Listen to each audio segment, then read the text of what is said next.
Muy buenos días a todos. Muchas gracias a la Sociedad Española de Hematología por invitarme y sobre todo a Jorge por meterme por segunda vez en este fregado. La vez anterior os vi a través de una cámara, o sea, no os veía, pero fue muy agradable y espero que el día de hoy también lo sea. Vengo a hablar del plasma. Y tengo que decir que mucho de lo que ha hablado antes mi compañero y amigo el doctor Moraleda va a tener repercusión en esto que estamos hablando, que vamos a hablar ahora. El plasma se considera un recurso estratégico desde hace muchos años, declarado por la OMS y desde luego por la Unión Europea, porque es el material básico de partida de muchos medicamentos que no sabemos que detrás hay donantes. Sobre todo, además, incluso nuestros propios compañeros médicos hay veces que no saben que detrás de la administración de una inmunoglobulina, de una albúmina, hay donantes detrás. ¿Por qué? Porque estas proteínas son extraordinariamente complejas y muy difíciles de sintetizar en los laboratorios. Conllevan un coste muy elevado.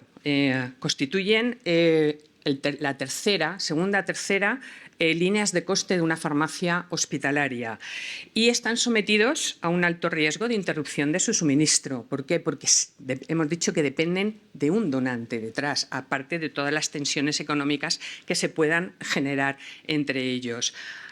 Ya en el año 2017 la Unión Europea ha visto la dependencia económica, la dependencia que teníamos de Europa de suministro de estos medicamentos derivados del plasma donado y producido en Estados Unidos, lanzó su primera aviso. ¿Por qué? Porque ya había tenido aviso Inglaterra, problemas de suministro de inmunoglobulinas, a continuación Francia, Polonia y otros países del este. Y estableció un plan para que Europa fuera o intentara ser autosuficiente en estos medicamentos derivados del plasma, con lo cual conllevaba a una captación cada vez mayor de litros y litros de plasma. Vamos a ver qué es el plasma. El plasma es la parte líquida de la sangre. Cuando donamos una bolsa de sangre, normalmente y hasta ahora obtenemos glóbulos rojos, obtenemos las plaquetas y obtenemos la parte líquida, que es el plasma, y eliminamos los linfocitos y los leucocitos. No los queremos para nada, hasta ahora. Es probable que, como hemos dicho, esto cambie y es muy fácil de almacenar. Pero bien, el plasma, como hemos dicho, es la parte líquida y está constituida sobre todo por agua, sales minerales y sustancias que se van distribuyendo a las distintas células y tejidos, y lleva disuelto en ellos proteínas que tienen muy importantes funciones biológicas. Las albúminas, la más numerosa de todas ellas, es una proteína sintetizada por el hígado, y luego tenemos las inmunoglobulinas, los factores de la coagulación y hasta 20 componentes diferentes que se pueden obtener mediante lo que se llama el fraccionamiento plasmático industrial, obteniendo lo que se llaman medicamentos, que no están en un banco de sangre, en un servicio de transfusión hospitalario, sino en una farmacia hospitalaria. Se concurren aquí dos normativas diferentes. Por un lado, la normativa de donación y, por otro lado, la normativa de producto farmacéutico. Complejo, difícil de entender. ¿Qué ocurre en Europa? Pues como conlleva mucho dinero, se hacen muchos estudios económicos y proyecciones de las necesidades de los distintos componentes. Alrededor de los años 70-80 se consideraba el producto estratégico el factor 8 de la coagulación y el 9, porque era el producto básico para tratar a los pacientes con hemofilia. El factor 8 y el factor 9 de la coagulación son productos relativamente fáciles de sintetizar en un laboratorio, y la pandemia del SIDA obligó, ya que diezmó la población con SIDA, obligó a replantear y a invertir mucho para producir el factor 8 y el factor 9 recombinantes, con lo cual pues, le quitó peso o importancia a este factor 8 plasmático y lo sustituyó la albúmina, pero ya a principios del año 2000 esto cambió y empezaron a ser como mucho más peso e importancia las inmunoglobulinas. Las inmunoglobulinas se utilizan para muchas cosas, como ahora luego veremos, y se han hecho proyecciones económicas que dicen que las inmunoglobulinas pues van a incrementar de forma significativa su uso tanto en los países de todo el mundo, de forma que se considera que se van a necesitar para el año 26 la donación de 93 millones de litros de plasma para obtener las inmunoglobulinas que sean necesarias para tratar a los diferentes pacientes. Es decir, estamos sujetos a un montón de tira y afloja económicos y la presión también de ciertas casas farmacéuticas. ¿Qué pasa en Europa? Esto es una foto de lo que ocurría en el año 18. En el año 18, la mayoría de los países europeos, entre los cuales destaca Inglaterra, España e Italia, éramos deficitarios en plasma donado para producir inmunoglobulinas, las inmunoglobulinas necesarias por kilo de peso por 1.000 habitantes. Y habían 3 países, Alemania, República Checa y una cosa especial en Austria, que sin embargo eran excedentes en producción. ¿Y eso a qué era debido? Pues que en un momento dado, unos años antes, se había dado permiso a ciertas empresas farmacéuticas para que establecieran plantas de donación de plasma que se compensaban económicamente, mientras que el principio fundamental de la Unión Europea se basa en la donación voluntaria y altruista de cualquier sustancia de origen humano. Bien, a pesar de ello, Europa, de forma global, es deficitaria. En el año 2018, datos del año 22 no tenemos de España, y del año 21 de Europa todavía globales tampoco hay.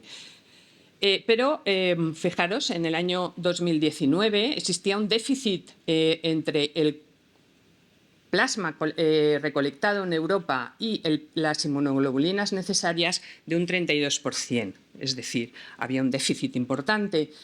Llegó la pandemia y este déficit se incrementó un 40%.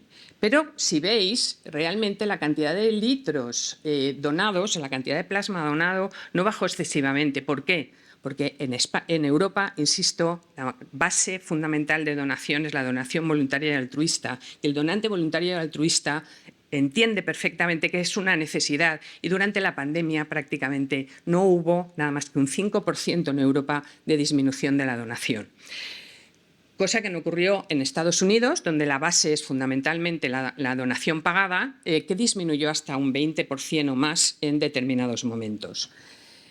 Sin embargo, cuando analizamos este déficit, ¿por qué ese déficit se incrementó? Se incrementó sobre todo porque se incrementó el consumo de inmunoglobulinas. Hay un punto fundamental que hay que analizar. ¿Por qué se consumen tantas inmunoglobulinas?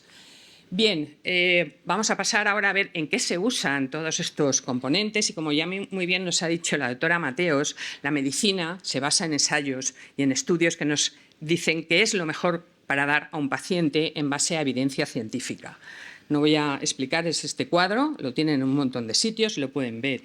Vamos a hablar primero de las inmunoglobulinas. Las inmunoglobulinas son proteínas sintetizadas por los linfocitos en su fase final de evolución, y son sustancias que nos defienden frente a lo extraño. Son la base de lo que se llama la inmunidad humoral. Reconocen a un germen cuando entra porque se ha puesto en contacto previamente con él y, bueno, pues de forma específica los destruye. ¿De acuerdo? Esta es la base fundamental del uso del tratamiento de las inmunoglobulinas en lo que llamamos las inmunodeficiencias, lo que se llama la terapéutica sustitutiva.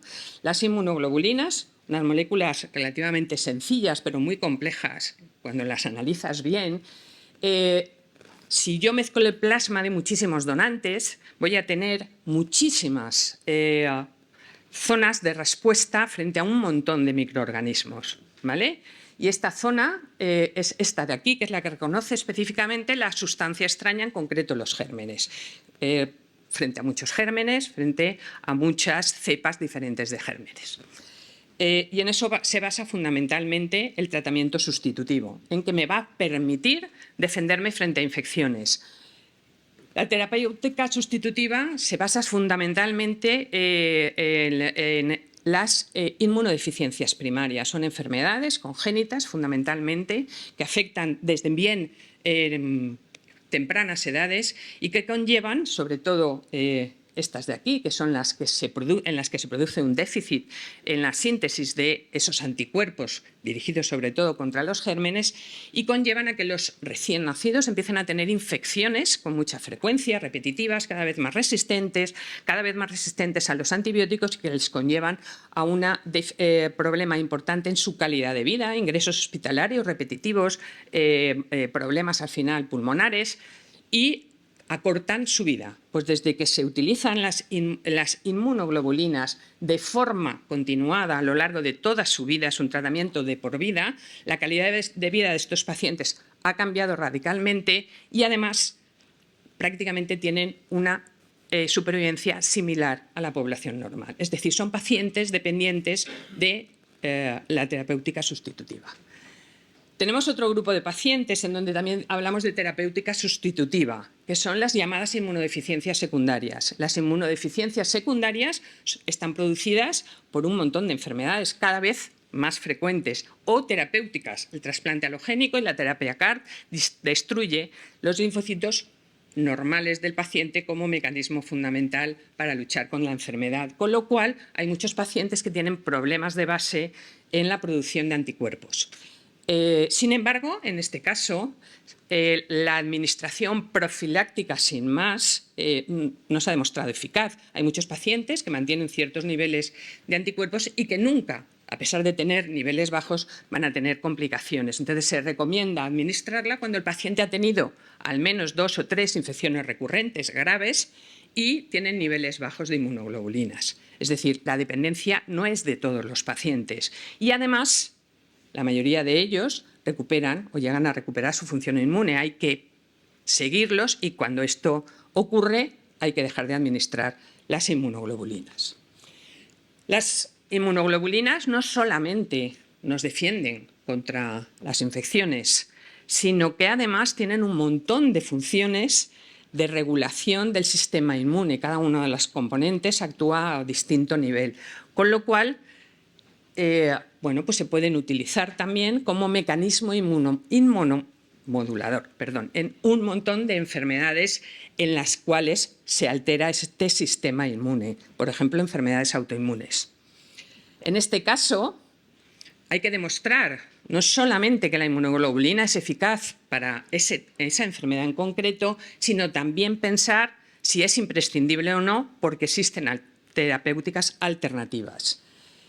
En la ficha técnica de las inmunoglobulinas pone que los pacientes con púrpura trombocitopénica inmune pueden recibir tratamiento con inmunoglobulinas, evidentemente, pero no es el tratamiento de elección.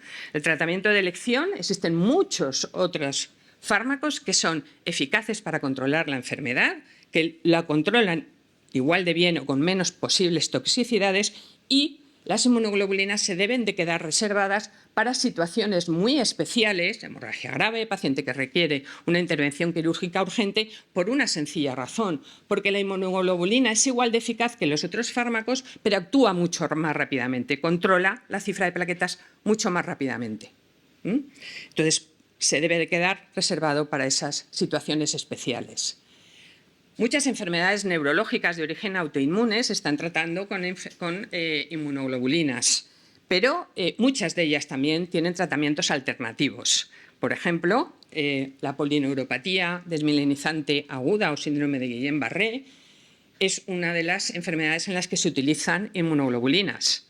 Y muchos ensayos clínicos han demostrado que la inmunoglobulina es igual de eficaz que otro tratamiento, igual de eficaz, tanto en la recuperación, en la mortalidad, como en la rapidez de la recuperación neurológica, que es el recambio plasmático terapéutico. Es decir, hay enfermedades que se pueden tratar con inmunoglobulinas, pero que podemos pensar que en situaciones de escasez podamos controlar o modular su uso.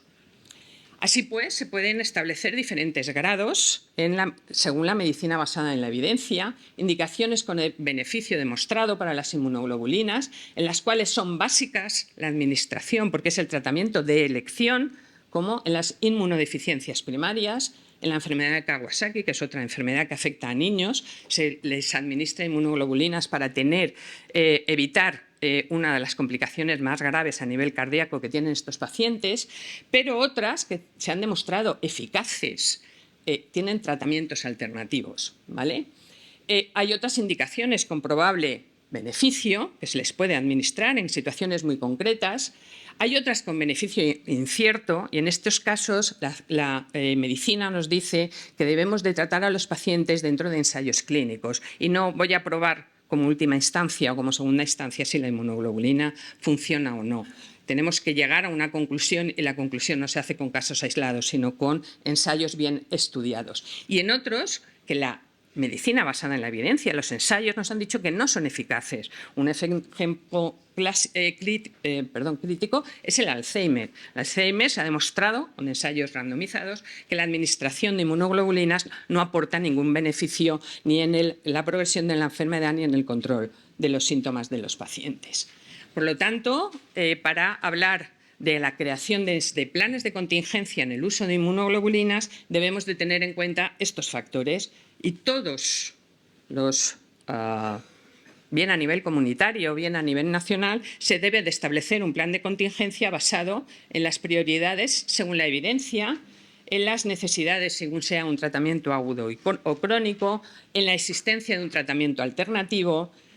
Para eso es necesario disponer de registro de pacientes tratados, sobre todo de forma crónica. Las inmunodeficiencias primarias deben de estar perfectamente registradas para tener una previsión y una visión de a qué pacientes debemos de contar que no podemos suspenderles el tratamiento y además debemos de dar con cuál es la dosis terapéutica eficaz, que no en todas las enfermedades es la misma. Bien, otra de las proteínas que tenemos es la albúmina. Podríamos hacer el mismo cuadro que hemos visto para las inmunoglobulinas. Decir que la albúmina es la proteína fundamental que mantiene la presión oncótica de la sangre, ¿de acuerdo? Pero tiene también un montón de propiedades y en base a eso pues, se utiliza. Las enfermedades que tienen más peso en su administración son las enfermedades hepáticas, en concreto estas tres: peritonitis bacteriana espontánea, paracentesis de grandes volúmenes y en el síndrome hepatorrenal, y en el incremento de la volemia o mantenimiento de la presión oncótica en la en la postcirugía cardíaca y en el paciente crítico que inicia un shock séptico en las primeras horas no responde correctamente al tratamiento. Y también en los pacientes sometidos a un recambio plasmático terapéutico. La dosis ahí es muy bajita. Bien, hablábamos de otras proteínas, los factores de la coagulación. Los factores de la coagulación para el tratamiento de la hemofilia, pues el tratamiento de la hemofilia da un cambio radical en los últimos años. Ya no necesitamos prácticamente factor de origen humano, factor 8 de origen plasmático, ni el 9, sino que existen, como hemos dicho, los recombinantes de larga duración, las terapias puente e incluso la terapia génica. Ya en el año 2019, pues vimos, según un reporte americano, que el tratamiento de muchos de los pacientes se había cambiado y ya prácticamente de forma residual solamente un 4,8% de los pacientes en un área muy importante americana se seguían tratando con factor 8 plasmático. Es decir, han perdido mucho peso y en nuestro país prácticamente la mayoría de las comunidades es, en casi todas, autosuficiente para este factor plasmático. Otra enfermedad, otra proteína es la alfa-1 antitripsina, es una proteína que permeabiliza y ayuda a la permeabilización de muchas células y que pues está creciendo su uso de forma importante. ¿Por qué? Porque el déficit de alfa-1 antitripsina, que se consideraba que era una enfermedad muy rara, pues se ha visto que no es tan rara, que puede afectar a tantos como 1 de cada 2.500 personas y que muchos pacientes que habían sido diagnosticados de enfisema o enfermedad obstructiva pulmonar crónica, pues realmente lo que tienen de base es un déficit de esta proteína.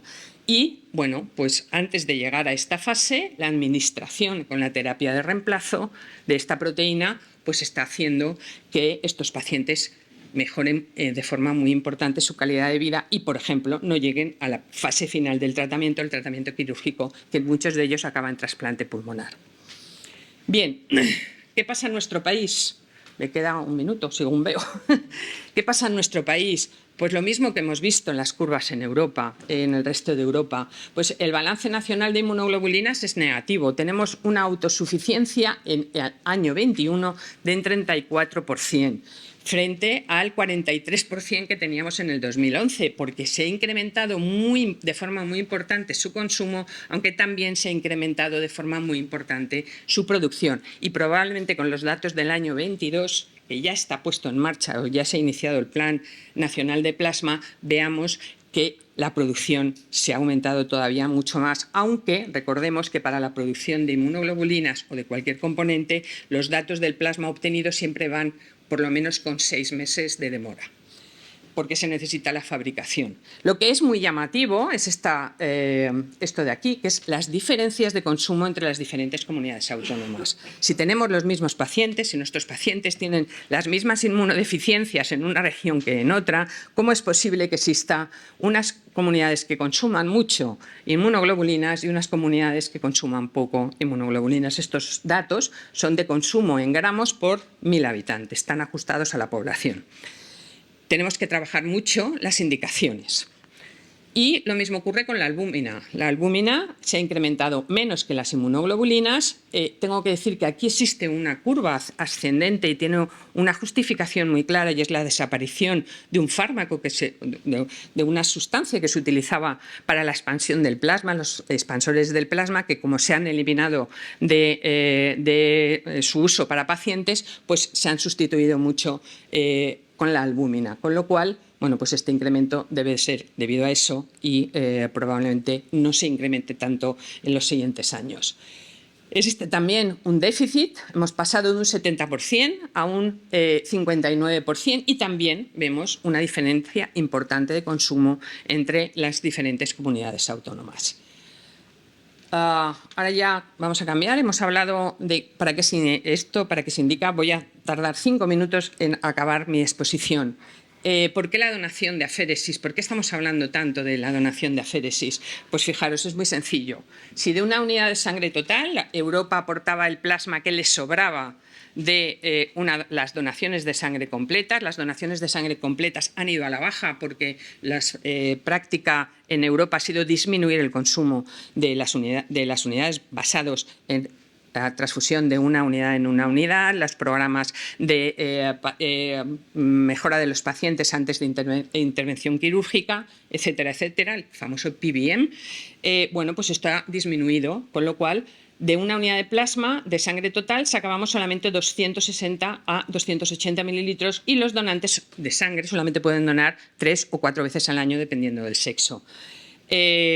Las donaciones de plasma podemos obtener entre 600 y 800 mililitros cada vez. La frecuencia es hasta 24 veces al año, y el inconveniente es el tiempo. En este caso, la extracción de sangre no supera los 10 minutos, mientras que la donación de plasma, el donante debe estar conectado a la máquina entre 30 y 40 minutos. Es decir, es una donación que depende mucho más tiempo. El donante tiene que tener mucho más tiempo para estar con nosotros. ¿Debemos de trabajar por la autosuficiencia? Pues sí, pero hay que tener en cuenta los llamados principios de la donación. El principio de la donación voluntaria y altruista, basado en la cohesión social, en la participación ciudadana y evitando la explotación de los más desfavorecidos. Las plantas que están de donación de plasma, que están en Europa, están en Chequia y en Alemania, están en la frontera de los países con el este, no están en las zonas más favorecidas. Lo mismo ocurre en Estados Unidos. Están en la zona de frontera con el sur. Eso dice mucho. El principio de la seguridad de los productos. Nos encontramos con la famosa epidemia del SIDA. Hoy en día los sistemas de inactivación y de securización de los donantes le quita valor a esto, porque los productos son muy seguros. El principio de seguridad de los donantes, plasmaféresis muy repetidas. En Estados Unidos se permite donar hasta 56 veces al año. El donante al final la cantidad de proteínas que tiene es baja y todas las donaciones repetidas, el citrato que se administra puede tener repercusiones negativas en ellos, hay que cuidarlos muy bien. Y el principio de la competencia de donación. Es muy difícil establecer dos sistemas de donación basada en la donación voluntaria altruista para componentes sanguíneos, lábiles, los hematíes, las plaquetas, el plasma y los linfocitos, y la donación de plasma de forma remunerada. Podemos poner en peligro la primera de ellas. ¿Qué nos ha demostrado la pandemia? Además, pues que hemos sido carentes de plasma, ha salido en prensa, se ha generado un consenso español, hemos sido vulnerables. Pero nos ha permitido ganar visibilidad. La gente ya sabe lo que es la donación de plasma porque se le dio mucho bombo a la donación de plasma hiperinmune. La gente ya no le suena raro.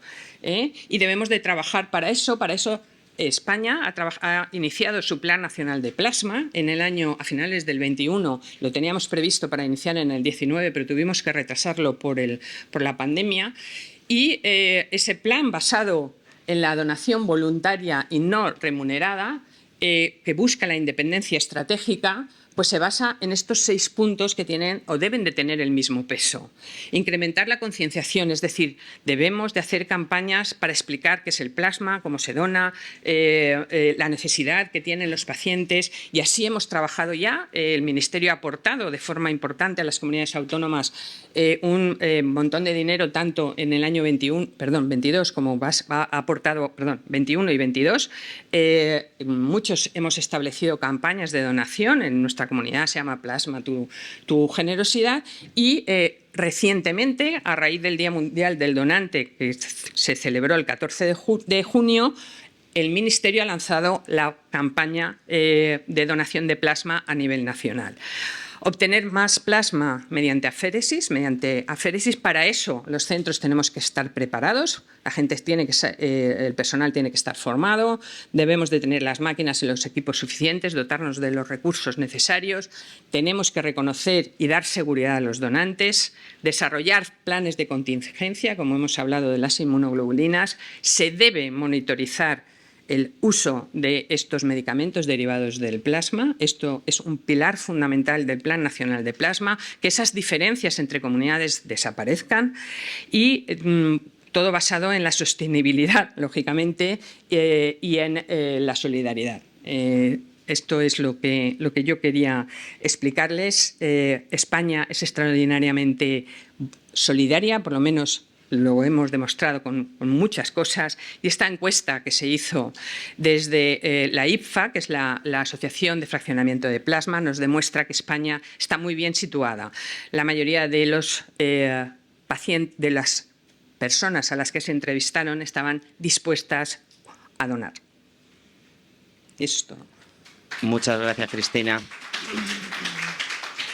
Teresa. Si se está abusando claramente del uso de las inmunoglobulinas, ¿no?, por lo que has contado, y siendo un recurso estratégico y teniendo 2 normativas que lleva esto, ¿no habría que pautar las indicaciones como un medicamento, como hace la Agencia Española de Medicamentos con cualquier otro medicamento, para que no se puedan usar? Vamos a ver la ficha técnica de las. Si tú usas la ficha técnica de las inmunoglobulinas, la mitad alrededor de un 40% de las inmunoglobulinas que se están poniendo están fuera de ficha técnica. Sí, eso es un estudio que se han hecho en Navarra hace poco, y que demuestra que muchos de ellos están fuera de uso técnico. Por aquí, no sé si tenéis datos de volumen de donaciones por comunidades autónomas. Sí. Quería saber, porque entiendo que la solidaridad, cuando hablamos de donación de órganos, cuando hablamos de donación de médula o cuando hablamos de donación de sangre, están bastante parejas, pero no sé si eso, el que haya diferencias entre comunidades autónomas, indica si se ha hecho promoción o no de este tipo de donación, que tú has explicado que sí que es conocido por la gente. Y yo tengo dudas. O sea, sí. Es que ahora mismo estamos comentando que yo, por ejemplo, la campaña del Ministerio, para mí ha pasado desapercibida. O sea, yo no me he enterado de que teníamos un Plan Nacional de Plasma ni de nada. Pues realmente hace prácticamente un año se está hablando mucho de ello y además las asociaciones de pacientes, sobre todo las de inmunodeficiencias, han hecho mucho ruido sobre eso. Se han hecho sesiones. Está dentro de un proyecto europeo que se llama el Proyecto Supply probablemente la campaña no se ha lanzado en medios como tal, se ha lanzado sobre todo en principio en redes. Pero también hay medios de comunicación que están hablando ya. Yo ya he oído en mi comunidad, por ejemplo, a la SER hablar de este plan nacional. O sea, sí que hay alguna comunicación en las redes.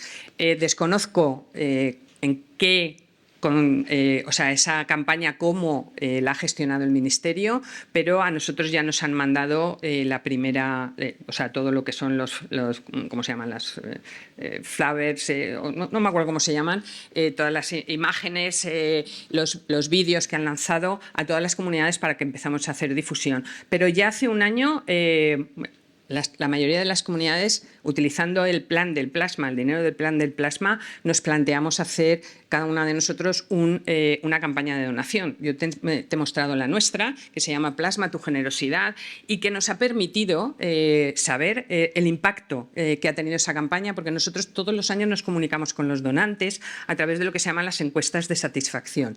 En el año 2021 lanzamos una pregunta, ¿usted sabe lo que es la donación de plasma y en qué consiste? Y les preguntamos, ¿sabe usted para qué se necesita el plasma?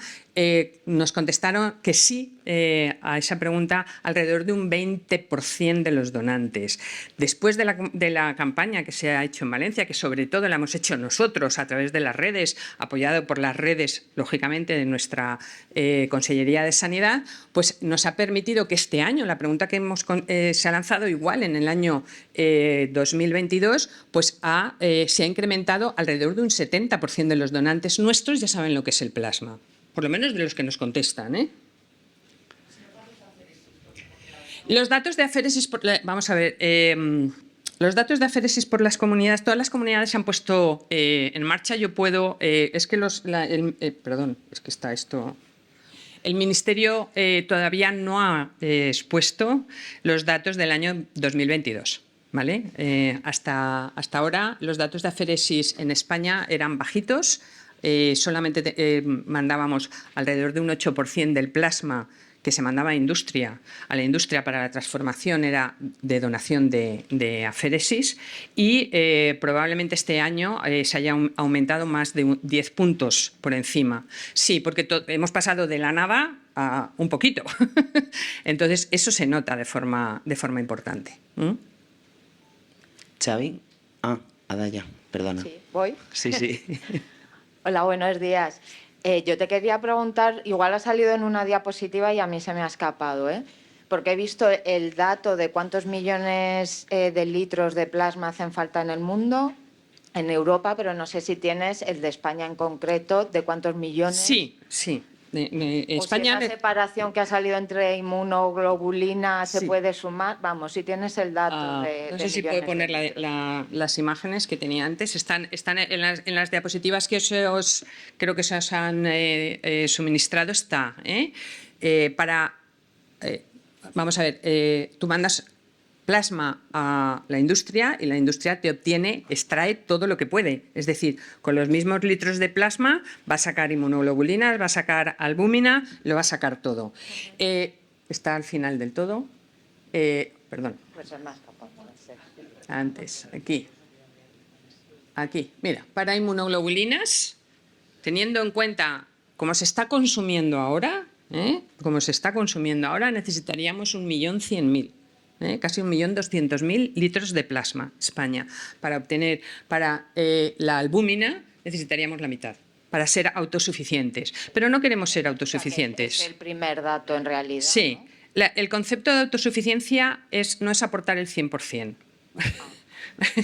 Es quedarnos alrededor del 80-85%, por muchas cosas que yo creo que salen un poquito de lo que es esta charla, pero hay que definir muy bien lo que es la autosuficiencia. No podemos depender solo de nosotros, porque en un momento dado de problemas en el país, no tendríamos ningún suministrador de plasma de fuera. O sea, hay varias cosas que hay que poner en la balanza para definir lo que es la autosuficiencia. Y ese déficit que tenemos, ¿quién nos está suministrando? Plasma de Estados Unidos. Estados Unidos. Bueno, los productos derivados de la donación de plasma, fundamentalmente en Estados Unidos. A mucho más precio que el nuestro. Es más caro. Si nosotros somos los que aportamos el plasma, esa parte nos la tienen que descontar. Si la compañía farmacéutica que produce plasma tiene que sacar beneficio, pero tiene que contar todo lo que le cuesta a él la obtención del plasma. Tiene que pagar al donante, que nosotros no le pagamos. ¿Vale? Tiene que pagar las máquinas, el mantenimiento, su personal que está haciendo la extracción. Todo eso nosotros lo tenemos asumido dentro de nuestra parte correspondiente como centros que tenemos que hacer la extracción. ¿Vale? A la vez que hacemos plaquetas, estamos haciendo plasma, estamos haciendo donación de sangre. Nuestro personal está acostumbrado a trabajar a la vez que tiene un donante de sangre, está haciendo una donación de plasma. Está atendiendo a un donante de plasma. Es diferente completamente. Y la compañía farmacéutica tiene que sacar su rendimiento, lógicamente, también. Y si nosotros le aportamos el plasma, toda la parte inicial es mucho. La tiene que descontar, nos la tiene que descontar. Coral. En España y en el resto de Europa. El plasma de las donaciones voluntarias y altruistas se mandan a la industria farmacéutica para hacer la transformación. Bueno, en España se hace a través de concursos públicos, cada comunidad lo está haciendo. Estamos diseñando dentro del Ministerio, del Plan del Plasma, lo que se llama una cosa que queríamos trabajar, que es una única plataforma de contratación donde esté el plasma de toda España para sacar el máximo aprovechamiento. Y es uno de los pilares también del plasma, del Plan del Plasma, y va a salir, se supone que brevemente. En breve, a concurso. Se lo llevará la casa que se lo lleve. Sí, a mí me gustaría aclarar, porque por pura ignorancia, lo del 40% del uso de la inmunoglobulina fuera de uso técnico, no sé exactamente a qué se refiere con eso de fuera del uso técnico. No, de ficha técnica. De ficha técnica, pero eso quiere decir que se hace algún uso... O sea, es que no entiendo muy bien. O sea, vamos a ver, es una cuestión de percepción.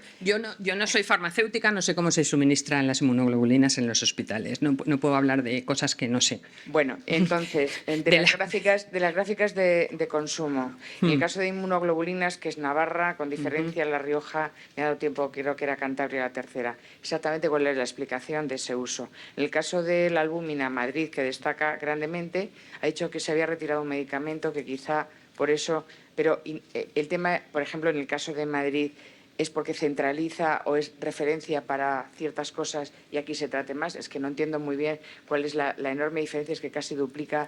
Eso es un estudio que se está haciendo desde la Dirección General de Farmacia. O sea, el Plan del Plasma no solamente compete a los centros de transfusión, que son los encargados de captar a los donantes, sino que compete a muchas más partes, y una de ellas es el uso racional de los medicamentos. Vale. Bien, otra cosa, cuando hablaba de más centros de aféresis, ¿significa fuera de los centros de transfusión de cada comunidad? Sí, España, y en España todos los centros de transfusión tenemos claro que la donación funciona porque el centro es el que se acerca al donante, y para la donación de plasma va a ser exactamente igual. Lo fácil, hasta ahora, la donación de plasma conlleva un equipamiento, unas máquinas de aféresis, y se hacían en puntos, lo que se llaman puntos fijos. Esos puntos fijos, mantenerlos es complicado, es difícil, es costoso, y el donante, lógicamente, que vive, yo qué sé, en Játiva, en Valencia, que está a un montón de kilómetros, pues no viene a donar plasma al centro de Valencia. Entonces, lo que estamos planteando todas las comunidades es hacer equipos móviles de donación de plasma. Sí, efectivamente. Pues si no hay más preguntas, pasamos a la siguiente. Yo sí quiero hacer simplemente un apostillamiento sobre lo que ha comentado antes el doctor Moraleda. La importancia del donante va mucho más allá de la donación de sangre, la donación de plasma, estamos hablando de la donación de linfocitos, estamos hablando de la donación de progenitores hematopoyéticos de las unidades de sangre de cordón. Y recordemos en este foro también, que es muy importante, que Europa está haciendo lo que se llama el reglamento sobre las sustancias de origen humano, ¿vale? Y ese reglamento se tiene que basar en la donación voluntaria y altruista y el control de ese tipo de donaciones. No se puede mercantilizar las sustancias de origen humano, eso está claro. Sí, por supuesto, se supone. Está en discusión, pero la mayoría de los países están en base a... Perdón, bueno, iba a decir Europa, pero claro, también tenemos Alemania ahí, pero claro. Está en discusión, ¿vale? Muy bien. Pues muchas gracias, Cristina.